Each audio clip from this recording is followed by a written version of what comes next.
یہ ہیں مدائن صالح کے خنڈرات جو آج بھی قوم سمود کی عظمت اور تباہی کی گواہی دیتے ہیں۔ کبھی یہ بستی زندگی اور خوشحالی سے بھرپور تھی، لیکن آج ویرانی اور تباہی کی تصویر بنی ہوئی ہے، جو اپنے وقت کی ایک انتہائی ترقی یافتہ اور خوشحال قوم تھی۔ اللہ نے انہیں بے پناہ نعمتوں سے نوازا تھا اور انہوں نے حجاز کے شمال مغرب میں واقع پہاڑوں کے درمیان اپنے لیے ایک شاندار بستی بنائی تھی۔ قوم سمود حضرت نوح علیہ السلام کی اولاد میں سے تھی، جو آج کے سعودی عرب نے مدائن صالح کے نام سے جانا جاتا ہے۔ سمود کو اللہ نے بے پناہ نعمتوں سے نوازا تھا۔ ان کے پاس دولت، طاقت اور قدرتی وسائل کی فراوانی تھی۔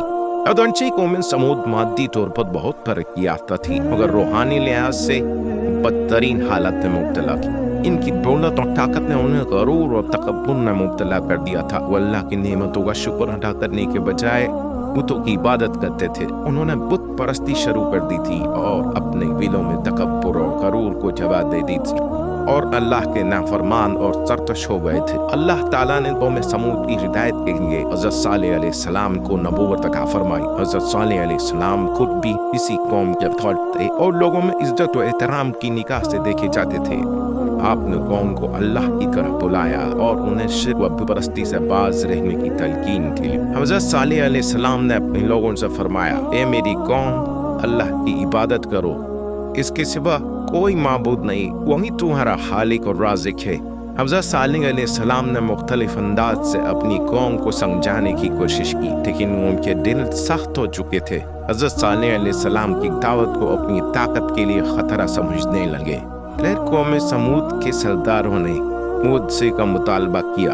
انہوں نے کہا، اگر تم واقعی اللہ کے نبی ہو تو ہمیں کوئی معجزہ دکھاؤ۔ اگر تم سچے ہو اور تمہارا رب سب کچھ کرنے پر قادر ہے تو ہمارے لیے اس پہاڑ سے ایک زندہ اونٹنی نکالو۔ یہ اونٹنی ایسی نہ ہونی چاہیے جو غیر معمولی ہو، جس کا قد بہت بلند ہو اور جس کے بارے میں ہم کبھی سوچ بھی نہ سکیں۔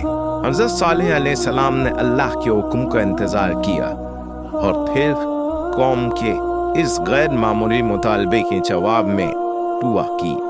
اللہ نے ان کی دعا قبول کی اور ایک عظیم معجزہ دکھایا۔ اللہ کے حکم سے ایک عظیم الشان اونٹنی پہاڑ سے ظاہر ہوئی۔ اللہ تعالیٰ کی اس عظیم الشان قدرت کو دیکھتے ہی ان میں سے کچھ لوگ سجدے میں گر گئے، اللہ تعالیٰ پر ایمان لے آئے۔ جب قوم کے اکثر لوگ کفر پر قائم رہے تو سیدنا صالح علیہ السلام نے فرمایا، یہ اونٹنی اللہ کی نشانیوں میں سے ایک نشانی ہے۔ اگر تم نے اس کے ساتھ برا سلوک کیا، کوئی غلط حرکت کی، تو اللہ کا عذاب تمہیں آ پکڑے گا۔ انہوں نے طے کیا کہ اونٹنی کی ٹانگیں کاٹ دی جائیں تاکہ وہ کنویں تک نہ پہنچ سکے اور ان کا پانی صرف انہی سے تھام آئے اور انہیں پانی کی باری کا انتظار نہ کرنا پڑے۔ اس پورے کام کے لیے 9 سنبل لوگ آگے آئے۔ وہ اونٹنی کو تلاش کرنے نکلے۔ آخر انہوں نے اسے آتے ہوئے دیکھ لیا۔ وہ کنویں کی طرف سے واپس آ رہی تھی۔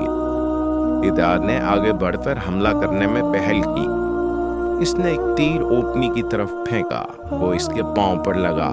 تیر کھا کر اونٹنی زمین پر بلبلی، وہ زور سے بلبلائی۔ اس کا بچہ ماں کی بلبلاہٹ سن کر ڈر گیا۔